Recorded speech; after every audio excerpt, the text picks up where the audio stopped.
여러분 안녕하십니까? 선관위가 비리의 온상 같습니다. 끝이 없이 나옵니다. 무엇이 이렇게 도둑놈 소굴이 있습니까? 완전히 저끼리 다 해먹네요. 헌재하고 선거관리위원회가 쿵쿵짝짝꿍이 돼서 다 해먹고 있습니다. 이제 보니까 뭡니까? 이렇게 어제도 그 선거관리위원회의 편을 들어줄 수밖에 없는 이유가 속속들이 드러나고 있습니다. 예, 선거관리위원회 사무총장 비선폰 세컨폰이랍니다. 예, 폰을 새로운 다른 거 일반 폰 말고 다른 폰이 있는데 그 폰을 가지고 정치인들과 맨날 쿵쿵짝짝 통화를 했다는 겁니다. 그래서 감사원이 감사를 받고 이 폰을 완전히 부숴버리네요. 완전히 가루를 만들었답니다. 그래서 폰을 다시는 볼 수 없게 지금 뭡니까 포렌식을 못하게 만들어놨는가 봅니다. 이런 자가 있습니다. 그렇지 않습니까?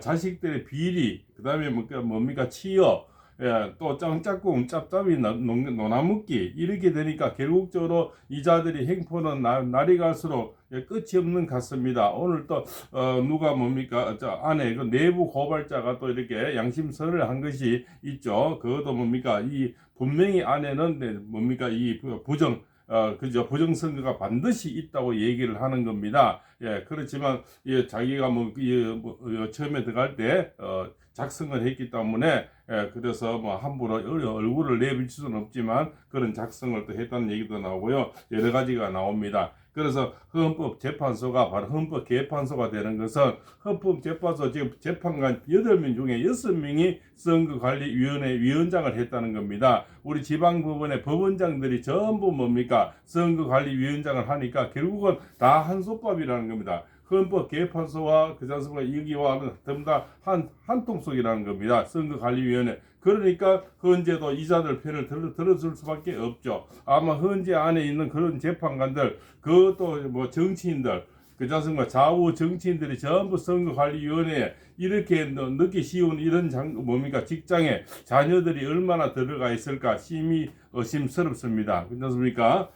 또한 뭡니까 부정선거가 이렇게 많다 하더라도 실제 여야 할 것 없이 못 나서고 이렇게 뭡니까 직접적으로 못 밝히는 데는 얼마나 많은 부정이 있을까? 여당 또 사실은 좀 의심스럽습니다. 그렇지 않습니까? 이거다 대놓고 뭡니까 직접 밝히지 않으려고 뒤를 좀 이렇게 빼는 사람들, 이런 사람들은 좀 의심스럽죠. 그렇습니다. 그래서 이 헌법재판소가 개판소가 되고 있다, 이런 언성이 빗발치고 있습니다. 자, 헌법재판소가 또다시 국민상식과 동떨어진 결정을 내렸다. 선거의 채용 비리에 대한 감사원의 직무감찰이 위헌이라는 판단이다. 이렇게 어제 그거는 많이 봤을 겁니다. 비리 보호막 때문에 현재 감사원이 밝히는 선관위 채용 비리는 충격적이다. 간부들이 공경연히 자녀를 내정하고 면접 점수를 조작했으며 증거 인멸과 은폐까지 저질렀다. 공정 채용을 기대하고 응시했던 국민들은 철저히 농락당했다. 감사원 조사에 따르면 2010년 13년 이후 878건의 규정 위반이 적발됐고 간부들은 이를 조직적으로 묵인하고 방조했다. 선관위는 가족회사라는 말이 나올 정도로 내부 인맥으로 뒤엉켜진 부패 조직이었다. 그렇지 않습니까? 믿는 사람 쓴다고 가족들을 넣었지 않습니까? 친척들을 넣었지 않습니까? 예, 그 믿는 사람 쓰는 게 선거관리위원회랍니다. 예, 그런데 현재는 이런 비리를 밝히러 감사원의 직무감찰이 헌법상 권한을 벗어난 것이라며 감사원의 손을 묶었다. 선관위가 독립된 헌법기관이나 감찰 대상이 될 수 없다는 것이다. 하지만 선관위가 독립된 기관이라 해도 공직자로서 최소한의 도덕성과 책임을 져야 하는 것은 당연하다. 감사원은 국가기관의 부패를 감시하고 바로잡기 위해 존재한다. 그 감사 기능을 차단한 헌재의 결정은 비리를 보호하는 행위나 다름없다. 뭡니까? 전부 다 한솥밥을 같이 먹으니까 뭡니까? 이자들이 뭡니까? 감사원에 손을 묶어버리죠. 이자들 자기들 지금까지 콩국장 다 해먹었는데 저는 헌재의 재판관들 또 주변에 본인뿐만 아니고 주변에 또 사람들 또 여야의 정치들 아마 선관위의 자녀들이 저는 엄청나게 들어가 있다고 생각이 됩니다. 선관위 무법지대 선포한 헌재의 논리는 어처구니 없다. 감사원법에는 국회, 법원, 헌재에 소속된 공무원은 감찰 대상이 아니라는 규정이 있지만 선관위는 여기에 포함되지 않는다. 그럼에도 불구하고 헌재는 선관위도 포함된다고 억지 논리를 펴며 감사원이 감찰권을 부정했다. 말 그대로 고무줄 해석이다. 그렇지 않습니까? 어느 또 법 전문가도 그런 얘기를 했지 않습니까? 이거는 독립된 기관이 아니라고 이렇게 얘기는 거기서 이 논리가 바로 그런 논리인 것 같습니다. 감사원이 감찰 것을 부정했다는 건 뭡니까? 이 바로 이 헌재의 논리는 어처구니 없다는 거죠. 감사원법에는 국회, 법원, 헌재에 소속된 공무원은 감찰 대신 감찰 대상이 아니라고 규정이지만 선관위는 이에 포함이 안 된다는 겁니다. 예, 그렇지 않습니까? 그런데 여기에 특별히 뭡니까? 여기는 이렇게 봐주기, 그렇지 않습니까? 한 통속이니까 봐줄 수밖에 없죠, 그렇지 않습니까? 다 내 가족 내 편인데요, 그렇지 않습니까? 헌재 결정대로면 앞으로 선관위는 어떤 부정부패를 저질러도 외부 감찰을 받지 않는 치의 법권의 지대가 된다. 선관위는 이미 부패 온상이 되었음이 감사원 감사를 통해 드러났다. 그럼에도 헌재가 헌법기관이라는 이유로 감찰을 막는다면 선관위 내부 비리는 절대로 건절될 수가 없다. 이는 단순한 법리 해석의 문제가 아니다. 헌재는 이번 결정을 통해 대한민국에서 가장 부패한 기관 중 하나인 선관위를 사실상 무법지대로 만들어버렸다. 그렇습니까? 감사뿐만 아니라 앞으로 어떤 기관도 선관위의 부정을 감시하기 어려워질 것이다. 국민은 선거를 공정하게 관리하고 그 선관위를 둔 것이지 간부들의 자녀 취업을 위한 온상으로 만드는 것이 아니다. 국민은 헌법재판소가 아닌 헌법개판소라고 이구동성으로 얘기하고 있다. 현재는 이 원래 최후의 헌법 소유자 역할을 해야 하지만 최근 들어 정치적 판단, 국민 신뢰를 잃어가고 있다. 특히 이번 판결은 헌재가 국민보다 기득권 보호에 앞장서는 기관이 되어버렸다. 는 인식이 더욱 강화됐다. 그 결과 국민사회에서 헌법재판소가 헌법개판소라는 조롱까지 나오고 있다. 사실 헌법개판소 아닙니까? 국민이 원하는 것은 독립된 선관위가 아니라 청렴한 선관위다. 그러나 헌재는 이번 판결로 부패의 면죄부를 줬고 선관위는 이제 감사원의 감찰조차 받지 않는 특권기관이 되어버렸다. 헌재의 결정이 대한민국 법치주의를 심각하게 훼손하고 있다. 헌재가 정말 헌법을 수호하는 기관이라면 국민이 아닌 부패 기득권을 위한 방패가 되어서는 안 된다. 헌재 이번 판결이 대한민국 법치주의에 남긴 상처는 너무나 크다. 국민은 헌법재판소가 아니라 국민을 위한 헌법재판소를 원한다. 헌재는 국민의 분노를 직시해야 한다. 그렇습니까? 헌재가 자기들이 다 그 8명 중에도 6명이 지금 선거관리위원장을 했다지 않습니까? 전부 다 그쪽을 다 거치니까 결국 선거관리위원회와 이 법원 이쪽 헌법재판소 여기는 전부 뭡니까? 한 카르텔이라는 겁니다. 그렇지 않습니까? 저기 우리법연구회가 다 한 그릇에 묵듯이 여기도 이런 식으로 다 묶여져 있고 헌법재판소나 또 이 뭡니까? 선거관리위원회는 제가 볼 때는 전부 다 여기가 아무런 자녀들이 또 주변에 뭐 친인척 자녀들이 얼마나 이 안에 들어가 있을지 이제는 뭐 감사도 감사까지 못하면 여기는 완전 독립된 섬이 되고 나라 속의 나라가 되는 거 아닙니까?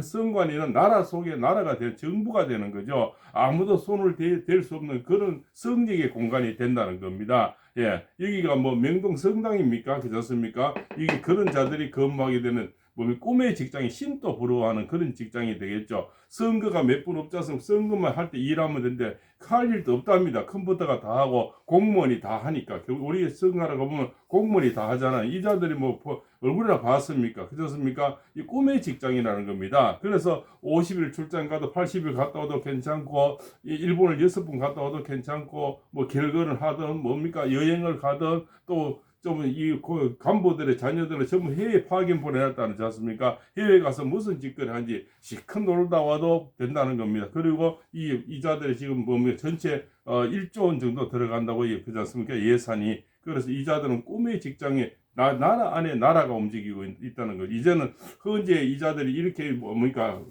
완전히 그러니까 성력을 줬기 때문에 이제는 감사할 수 있는 능력도 없어지고 이러면 이 선거관리위원회는 누가 감시를 하죠? 누가 어떻게 앞으로 이 부정을 막을 수가 있습니까? 우리 선거가 자유민주주의는 선거가 깨끗해야 되는데 이 선거가 가장 문제가 있는 여기 이제 가짜 국회의원이 얼마나 지금 나왔다고 생각합니까?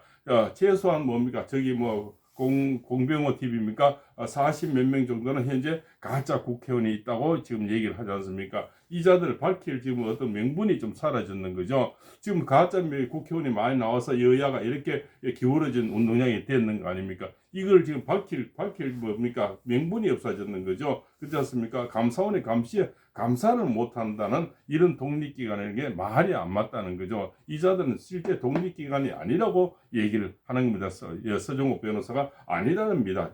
헌재를 따지면.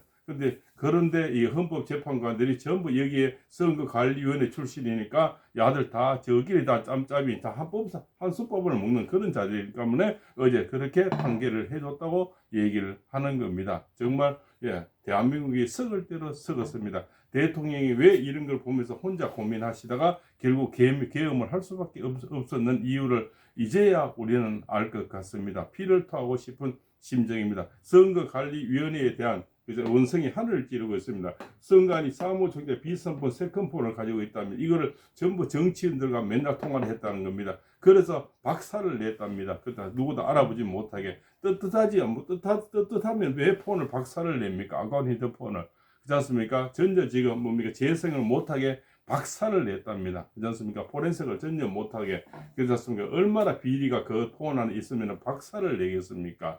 그래서 우리나라 국회의원들 정말 의심스러운 사람이 너무나 많습니다. 이렇게 나라가 썩을 대로 썩었으니 대통령이 계엄을 할 수밖에 없는 선거관리위원회를 이제는 감사도 못하고 건들 수 있는 사람은 계엄밖에 없잖아요. 대통령이 계엄밖에 없잖아요.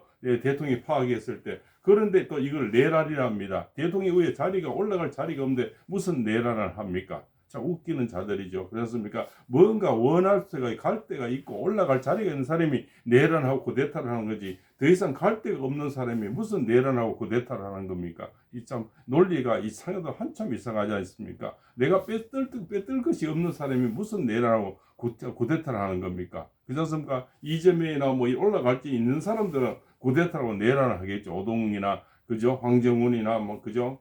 홍장원이나 이런 자들, 박범계 그다음 김병주 이런 자들 있지 않습니까? 많이 있지 않습니까? 이런 자들은 내란을 하고 계엄을 이러면은 저가 뭡니까?